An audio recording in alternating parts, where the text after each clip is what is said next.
예배는요, 성도가 안 들어오고 찬양자가 안 들어와도 정시에 시작해야 돼요. 그게 하나님께 큰 영광을 돌리는 겁니다. 우리 다 같이 하나님을 사랑하시면 아멘 하십시다. 아멘.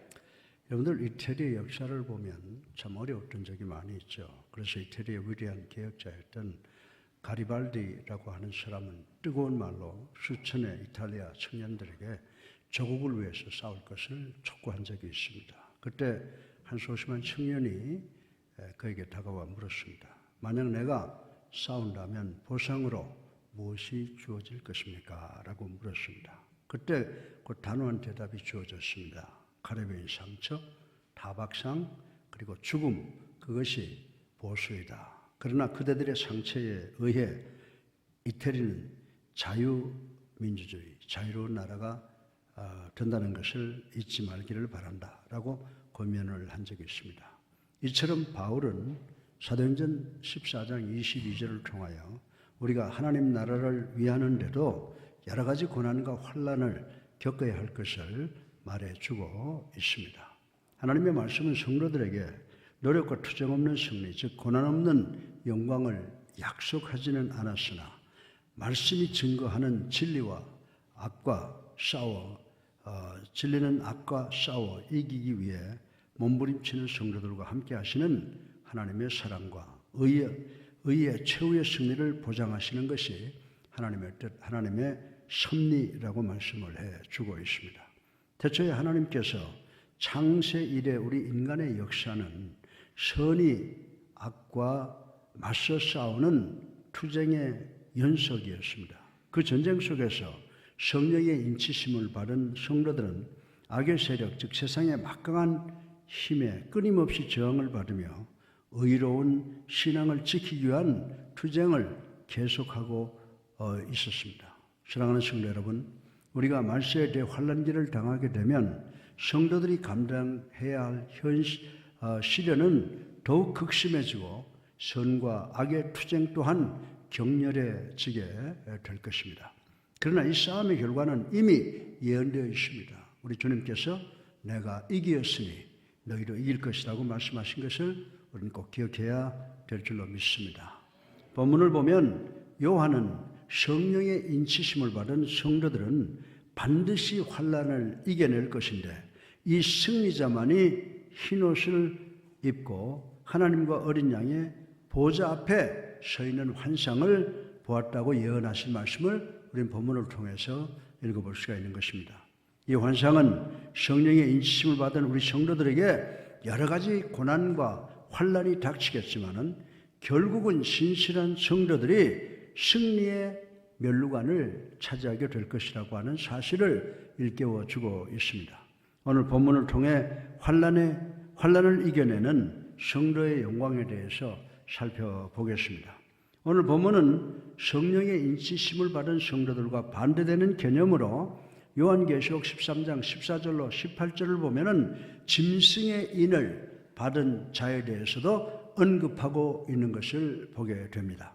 짐승의 인은 한마디로 사단의 인이며 이것은 사단이 자기의 소유로 표시로 사람에게 찍어놓은 사인을 의미하는 것입니다.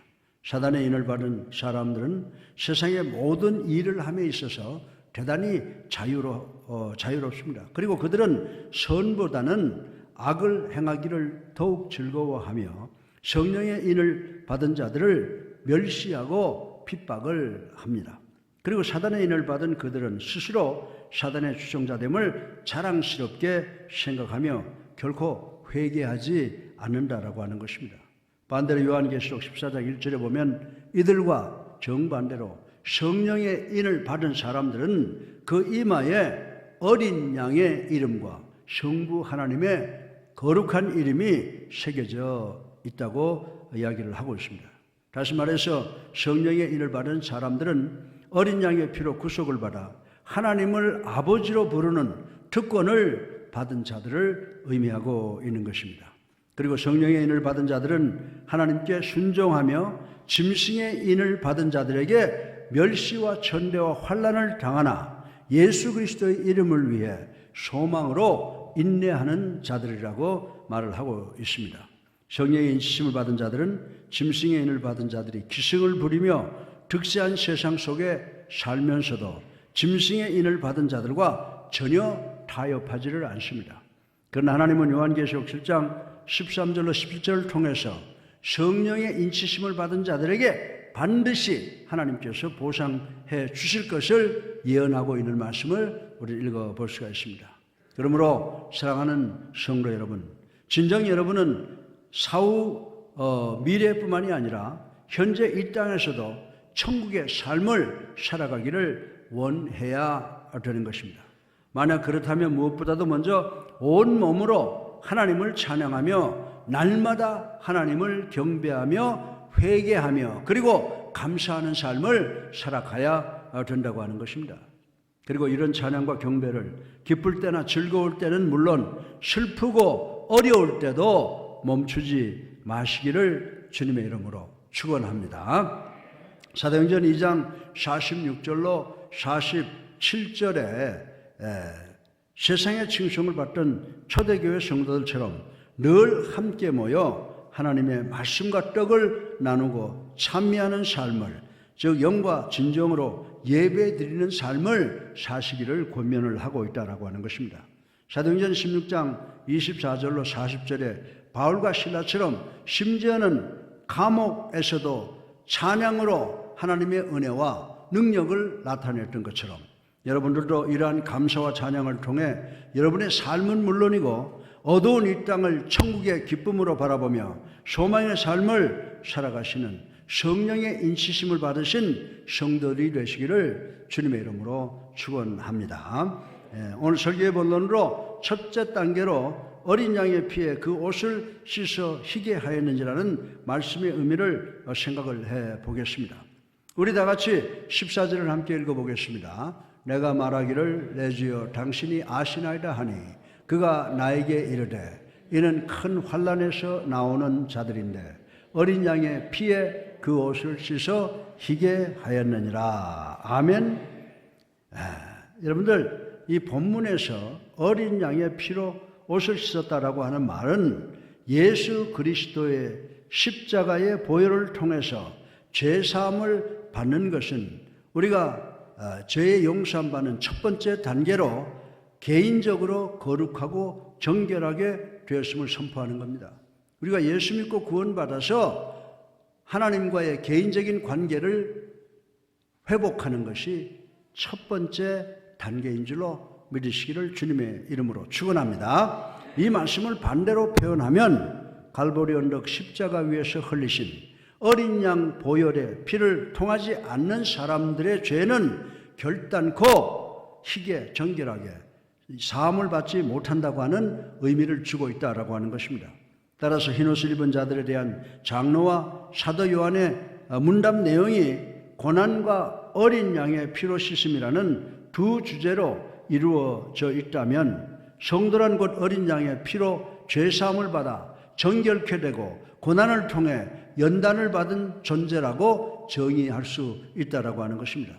그런데 여기서 특히 주목할 점은 바로 어린 양의 피로 그 죄를 씻는다는 점입니다. 왜냐하면 세상에 많은 사람들이 그리스도의 피가 아니라 다른 어떤 인간적인 방법으로 죄 문제를 해결하려 함으로써 오히려 참된 구원의 길에서 멀어지는 경우가 너무나 많기 때문입니다.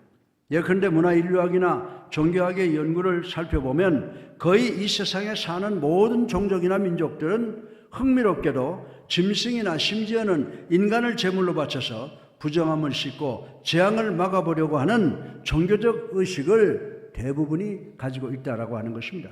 그래서 어떤 선교 보고를 보면 아프리카 오지의 어느 종족들은 선교사가 그리스도의 십자가를 전하자 자기들에게도 짐승을 잡아 그 피를 뿌려 죄를 씻는 의식이 있는데 어째서 그리스도의 십자가가 유독 필요한가를 물었다고 하는 이야기도 있습니다. 또 그런가 하면 많은 사람들은 양심 등의 인간적 기준을 죄 씻음의 척도로 삼고 있다고 하는 것입니다. 그래서 흔히 사람들은 누군가에게 죄를 지었을 경우 그에 대한 보상을 하거나 법에 따른 형벌을 받고 나면 이제는 완전히 죄값을 치루었다라고 말하는 사람들이 없지 않아 있다라고 하는 것입니다. 아니 심지어 이러한 일이 없이도 자기만의 어떤 합리화를 통해 죄 문제에서 벗어나고자 하는 사람들이 적지 않다는 것을 우린 잘 알고 있습니다. 그러나 사랑하는 성도 여러분, 우리 인간을 비롯한 온 우주를 창조하시고 이에 대한 모든 질서와 선악의 기준을 제정하신 분은 하나님이신 줄로 믿으시기를 주님의 이름으로 축원합니다. 그러므로 창세기 39장 9절에 보면 비록 인간에게 지은 죄라고 할지라도 궁극적으로 하나님의 법을 어기고 하나님께 죄를 지은 것이라고 지적하고 있는 것을 우리는 볼 수가 있습니다. 따라서 즉 아무리 양심적으로 보아 죄값을 치른 것으로 보이고 상대방이 괜찮다고 양해하여도 궁극적으로 하나님의 용서와 죄 씻음이 없으면 결코 그 죄는 완전히 해결된 것이 아니고 우리의 죄는 결국 오직 예수 그리스도의 갈보리 언덕 십자가의 보혈로서만 깨끗해질 수 있다고 말씀을 드릴 수가 있는 것입니다.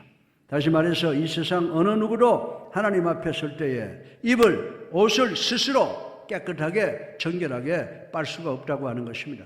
아무리 고매한 인격을 지닌 사람일지라도 자신의 오염된 옷을 희게 할 수는 없다라고 하는 것입니다.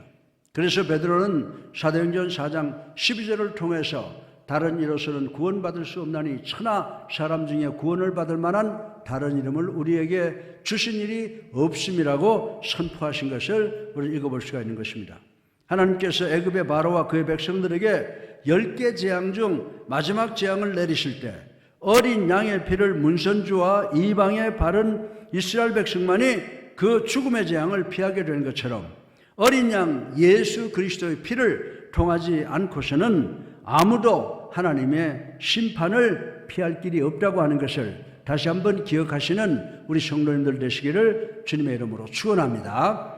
이처럼 어린 양의 피는 하나님께 속한 자와 그렇지 않는 자를 구분하는 유일한 근거라고 하는 것입니다.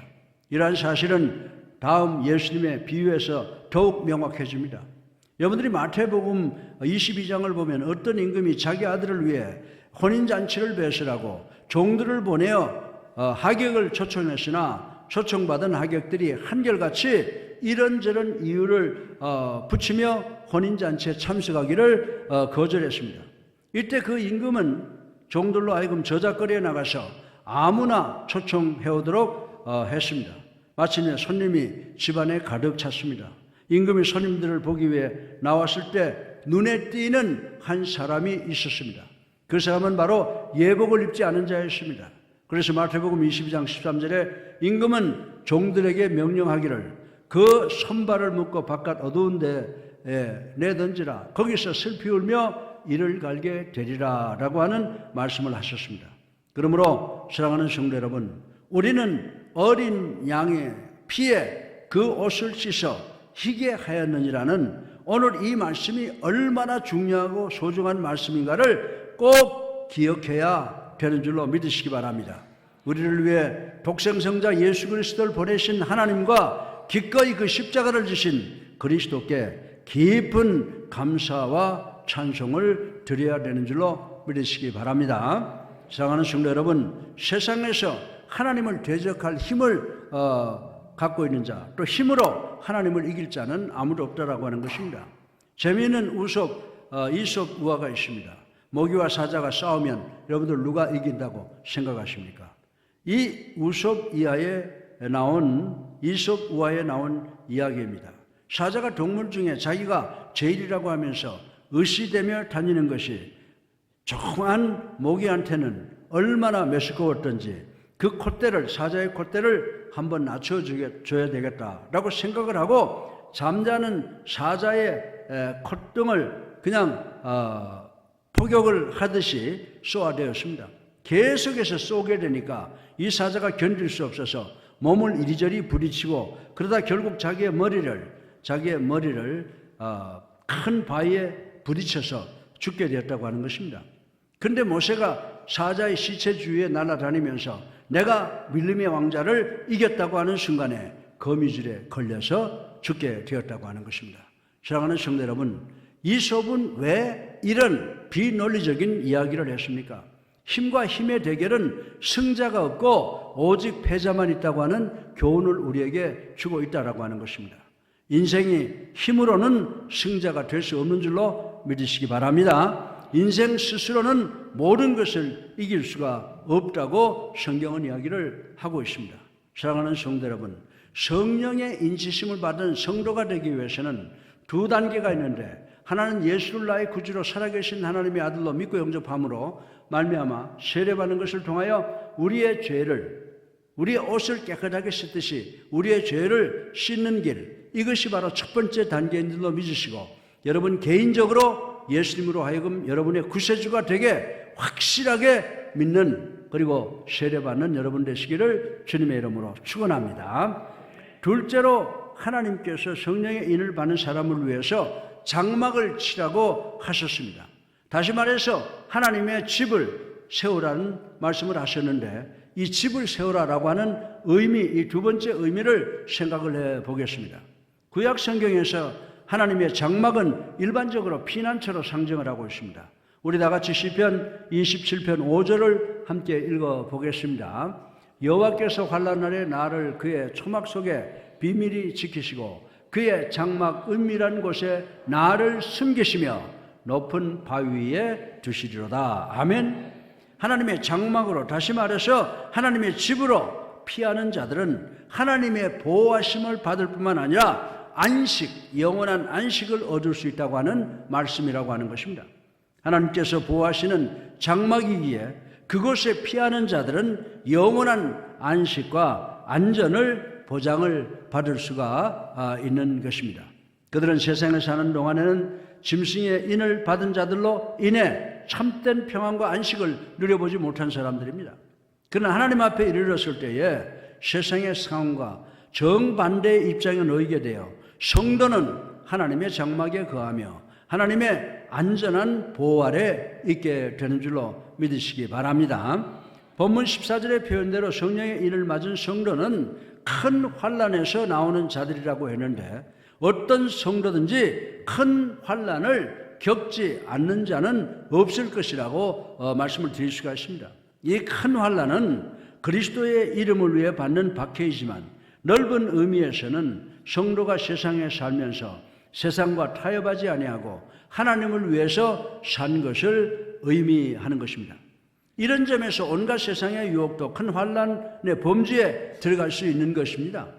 성도는 세상의 유혹과 멸시 때문에 이 세상에서 얻지 못한 평안과 안식을 하나님 나라에서 영원한 것으로 보상받게 된다고 성경은 예언을 하고 있습니다. 그렇다면 그렇게 하나님과 친밀한 교제에 들어갈 수 있는 방법은 무엇입니까? 제가 이미 말씀대로 먼저 우리가 예수님을 나의 그리스도로 살아계신 하나님의 아들로 믿고 그분을 영접해서 세례받음으로 그분과 개인적으로 관계를 정립하고, 또 그리고 하나님이 지으신 하나님의 집 성전에, 교회 안에 들어가서 또 구원받은 성도들이 함께 믿음의 공동체를 이루어서 하나님의 말씀을 순종하고 살아가는, 그것이 두 번째 단계인 줄로 믿으시기 바랍니다. 먼저 우리는 예수를 믿어야 되고, 두 번째 우리가 하나님의 전에 들어와서 믿음의 공동체로서의 생활을 해야 된다라고 하는 것입니다. 그런데 구약에 보면 이에 대한 답도 다윗이 제공해주고 있는 것을 볼 수가 있습니다. 다윗은 시편 25편 14절에서 여호와의 친밀하심이 그를 경외하는 자들에게 있으며라고 했습니다. 그렇습니다. 하나님은 당신을 경외하는 자들을 가까이 하시고 그들과 친밀하게 교제하시는 분이신 줄로 믿으시기 바랍니다. 그렇다면 하나님을 경외한다는 것은 무엇을 의미합니까?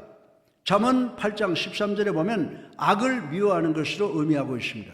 그러나 좀 더 구체적으로 말씀을 드리면 시편 1편 1절로 2절에 복 있는 사람들은 악인의 꾀를 따르지 아니하며 죄인들의 길에 서지 아니하며 오만한 자들의 자리에 앉지 아니하고 오직 여호와의 율법을 즐거워하여 그 율법을 주야로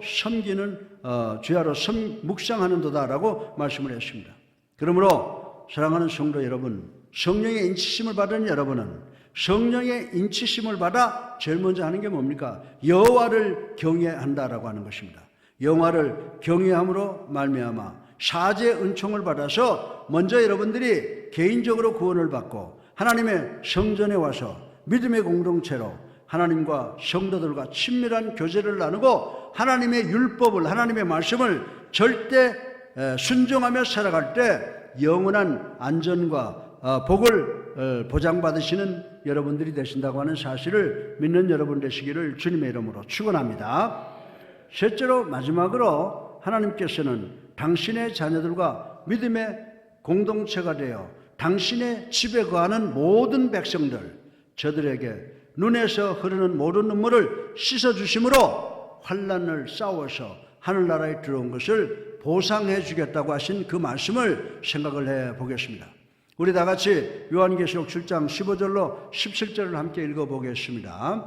그러므로 그들이 하나님의 보좌 앞에 있고 또 그의 성전에서 밤낮 하나님을 섬김에 보좌에 앉으신 이가 그를 위에 장막을 치시리니 그들이 다시는 줄이지 아니하며 목마르지도 아니하고 해나 아무 뜨거운 기운에 상하지도 아니하리니 이는 보좌 가운데 계신 어린 양이 그들의 목자가 되사 생명수샘으로 인도하시고 하나님께서 그들의 눈에서 모든 눈물을 씻어 주실 것입니다. 아멘. 천국에서 누릴 영원한 영광을 생각하면요, 성령의 인치심을 받은 성도들은 참으로 복된 자들이라고 감사하는 마음을 가질 수밖에 없습니다. 본문 15절에서부터 17절까지는 천국에서 삶에 대하여 자세하게 기록을 해두고 있습니다. 먼저 15절을 보면 성도들은 천국에서 밤낮 하나님을 섬긴다고 말하고 있습니다. 즉 천국에서 성도들은 할 일이 없어 게으름을 피우거나 아무 일도 하지 않는 것이 아니라 하나님을 섬기는 일을 한다는 것입니다. 이는 성도들이 장차 천국에서 제사장으로서 이 일을 하리라는 것을 말해주고 있는 것입니다. 또한 마지막 22장 3절로 5절을 보면 성도들이 그리스도를 섬기되 세세토록 왕노릇할 것이라고 예언을 하고 있습니다.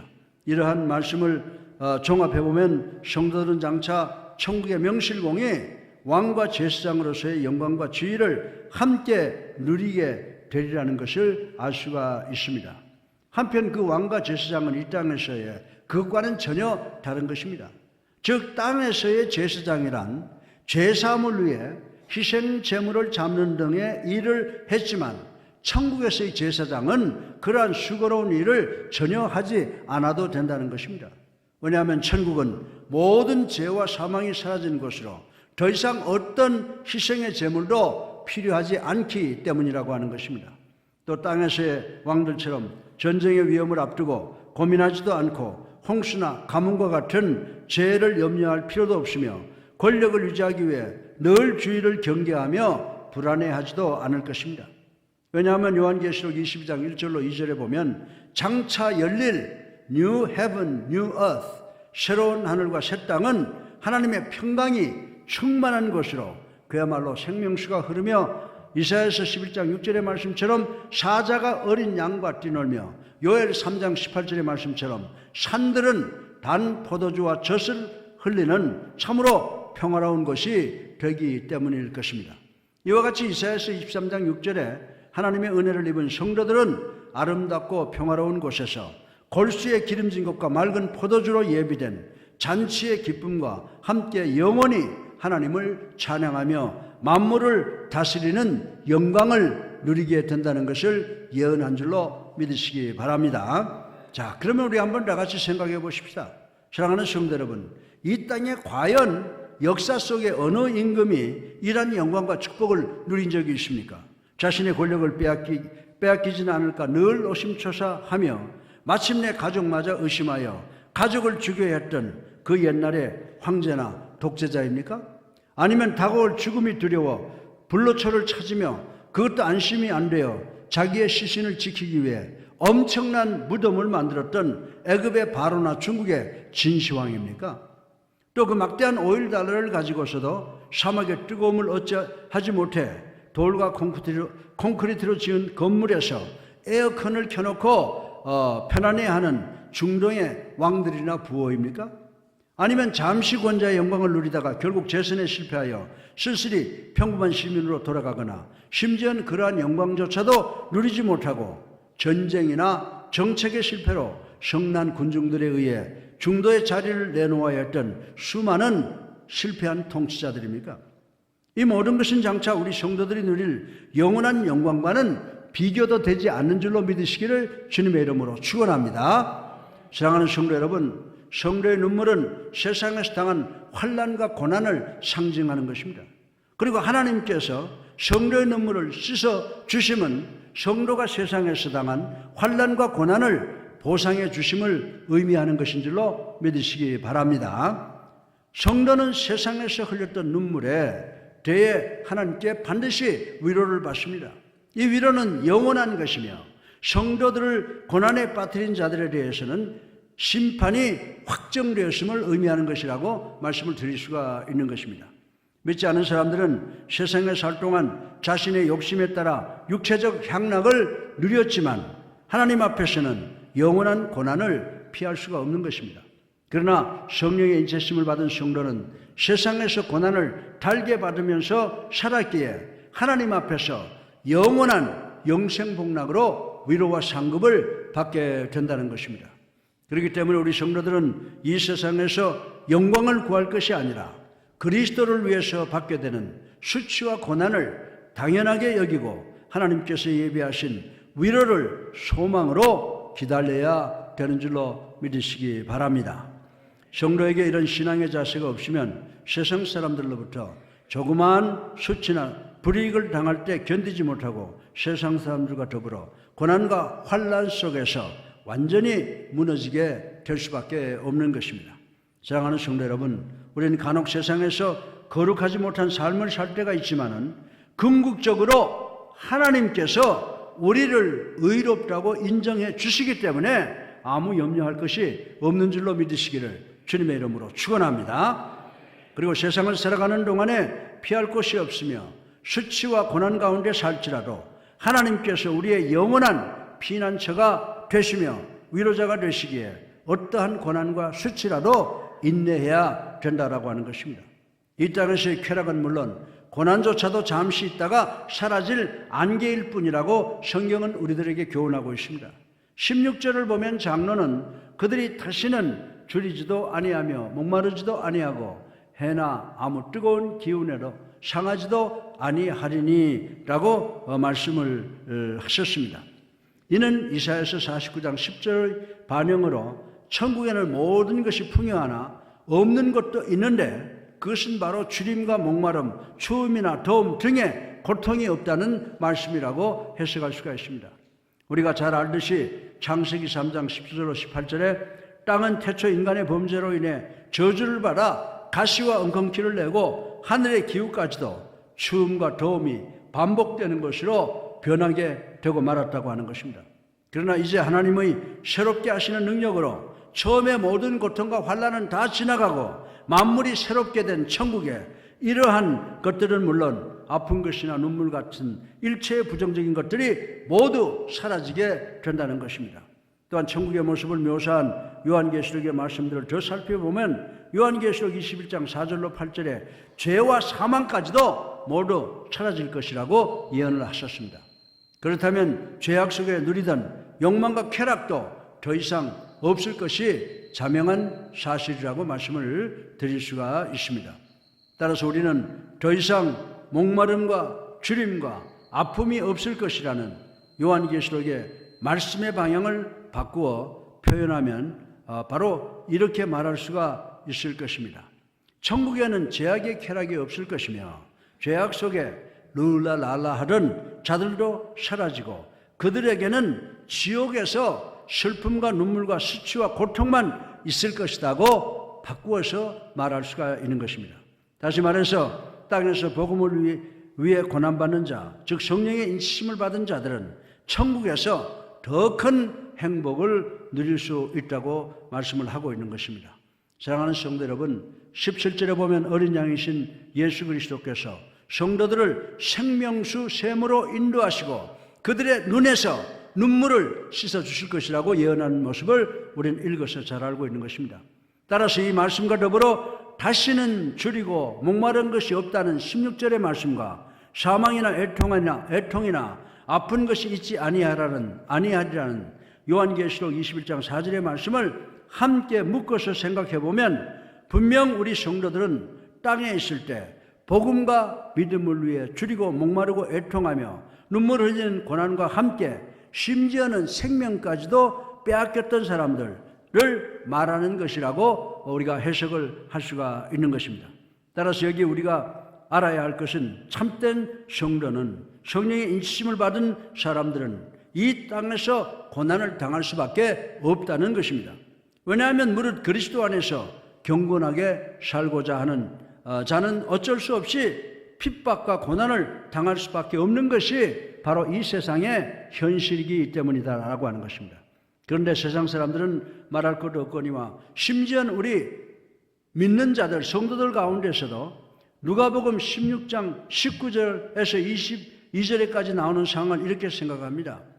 어떤 믿는 자들은 땅에서는 부자처럼 살고 죽어 천국에서는 아브라함의 품에 안긴 나사로처럼 살겠다고 생각하는 사람들이 적지 않게 많이 있다는 사실을 우리는 알아야 된다라고 하는 것입니다. 물론 고난은 가급적이면 적게 받는 것이 더 좋은 것입니다. 그러므로 우리는 될 수 있다면 믿음을 지키면서도 행복한 삶을 살 수 있도록 기도해야 할 것입니다. 그러나 그렇다고 해서 무조건 안락한 삶만을 쫓아서는 안 됩니다. 다시 말해서 복음과 진리를 위해 고난을 겪어야 하는 길이 있음에도 불구하고 안락함만을 택해서는 절대로 안 된다는 말씀인 것입니다. 이 점에서 오늘 우리는 여러 가지 다음과 같은 사실을 한 번쯤은 진지하게 생각하고 넘어갈 필요가 있습니다. 그 어느 일간지에 보도된 바에 의하면 모 생명보험사의 연구소에서 목회자들을 상대로 건강검진을 실시한 결과 목회자들의 비만과 지방간, 고지혈증 등 성인병 보유율이 일반인보다 적게는 2배에서 많게는 10배가량 높게 결과가 나왔다고 하는 것입니다. 물론 그 원인의 대부분은 바쁘고 힘든 목회 활동으로 인한 과도한 스트레스와 불규칙한 식사, 운동 부족 등이라고 생각할 수가 있습니다. 그럼에도 불구하고 이러한 질병이 대개 과도한 영양 섭취로 인한 것임에도 부정할 수 없다고 저는 말씀을 드리고 싶은 것입니다. 그렇다면 오늘 우리는 현재의 교회 분위기와 목회 활동이 과연 올바르게 하고 있는 것인지를 솔직하고도 겸손하게 반성해 볼 필요가 있다고 생각을 합니다. 다시 말해서 지금과 같이 지나치게 물질적 축복을 강조하는 분위기 속에서 성도들은 신방이라고 하면 우선 많은 음식 준비에 신경을 쓰고 목회자들 역시 어떤 대접을 받는가를 목회 성공의 척도로 삼고 있는 분위기에서 이러한 결과가 나오지 않았는가도 한 번쯤은 생각해 보아야 할 것입니다. 때문에 오늘날 성도들도 구역 모임 혹은 위원회 모임으로 모이기만 하면 우선 먹고 마시는 것부터 시작한다거나 목회자들은 역시 목회는 먹회지라고 하면서 목회를 잘 하려면 우선 잘 먹을 줄 알아야 한다는 식의 풍조는 이런 의미에서 과감한 변화를 시도해 볼 필요가 있다고 생각을 할 수가 있는 것입니다. 사랑하는 성도 여러분, 고린도후서 8장 9절에 우리 주님은 우리를 위해서 가난해지셨다라고 말씀하셨습니다. 마태복음 8장 20절에 보면 주님이 이 땅에 계실 때 배부를 때보다도 줄이고 목마를 때가 더 많으셨다고 말씀하신 것을 우리는 기억할 수가 있습니다. 그리고 고린도전서 4장 10절에서 13절을 통해서 사도 바울 역시 그러한 삶을 살았음을 우리는 알 수가 있습니다. 물론 주님이나 바울 시대에는 지금에 비하면 사회 전반적으로 훨씬 더 가난했던 것은 사실입니다. 그러므로 오늘 우리의 삶을 주님이나 바울의 삶처럼 살라고 하는 것은 현실적이 못 된다는 것도 생각할 수가 있습니다. 그러나 사실 주님이나 바울은 자신이 당신들이 마음만 잘 먹었다면 얼마든지 대접을 잘 받으며 사실 수 있었다라고 하는 사실을 우린 잘 알고 있는 것입니다. 그럼에도 불구하고 우리 주님이나 사도 바울은 그러한 삶을 원하지 아니하시고 도리어 가난하고 비천한 삶을 사셨습니다. 다시 말해서 복음을 위해 스스로 고난과 환난의 삶을 자처하고 선택하신 것입니다. 그러나 오늘 본문에 나오는 첫 단계는 흰옷을 입은 성도들, 그리고 둘째로 하나님의 장막 교회에서 믿음의 공동체된 성령의 인치심을 받은 성도들도 역시 그러하다라고 하는 것입니다. 그러기에 이 성도들은 천국에서 생명수를 마시며 다시는 슬픔과 고통과 눈물이 없는 영원한 복의 삶을 보상으로 받아 살게 될 것을 명심하시는 우리 모두가 되기를 주님의 이름으로 축원합니다. 결론입니다. 오늘 우리는 이 땅을 살아가며 물질적 축복만을 구할 것이 아니라 먼저 본문을 통해 성령의 인치심을 받은 진정한 성도의 길이 무엇인가를 깊이 생각해 보아야 하겠습니다. 그리고 진정한 성도의 길을 따라가야 하겠습니다. 복음을 위해서라면 고난도 마다하지 않으며 현실의 안락함과 행복마저도 스스로 버릴 수 있는 결단을 해야 하겠습니다. 그리하여 이 땅에서 안락함만을 추구하다 장차 천국에서 눈물을 닦아주러 오시는 주님으로부터 수치와 부끄러움을 당하는 자가 아니라 복음과 믿음을 위한 상처와 흔적으로 주님으로부터 큰 위로와 생명의 면류관을 상급으로 받는 성령의 인치심을 받는 성도들이 되시기를 주님의 이름으로 축원합니다.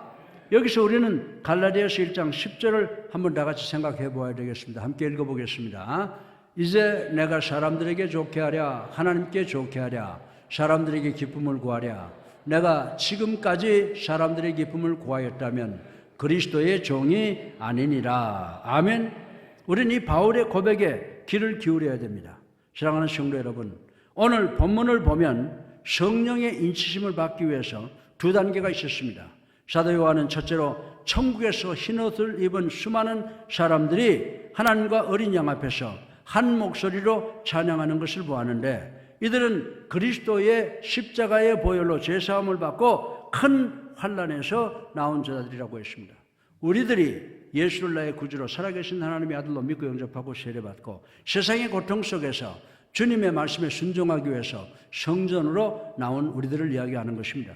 그리고 두 번째 단계로 하나님의 장막에서, 즉 하나님의 전에서, 교회에서 세상의 죄악과 공격으로부터 보호받으며 목자이신 그리스도께서는 이처럼 찬양하는 당신의 양떼들을 생명수샘으로 인도하시고 모든 고난으로부터 흐르는 눈물을 씻기시며 한없는 축복으로 위로하셨다고 하는 말씀이 기록되어 있습니다. 사랑하는 성도 여러분, 머지않아서 이제 새하늘과 새 땅이 열리게 됩니다. 여러분들, 이 자리에 계시는 분들, 예수님이 영접해서 흰옷을 입는 여러분들이 되시고 하나님의 전에 모이셔서 우리 하나님을 경외하고 성도들끼리 하나가 되는, 하나님과 우리 성도와 성도들이 교제하는 것을 통하여 하나님이 예비하신 영생복락을 누리는, 성령의 인치심을 받은 우리들이 되어서 하늘나라에 가서 영생복락을 누리는 우리 모두가 되시기를 주님의 이름으로 축원합니다. 사랑이 많으신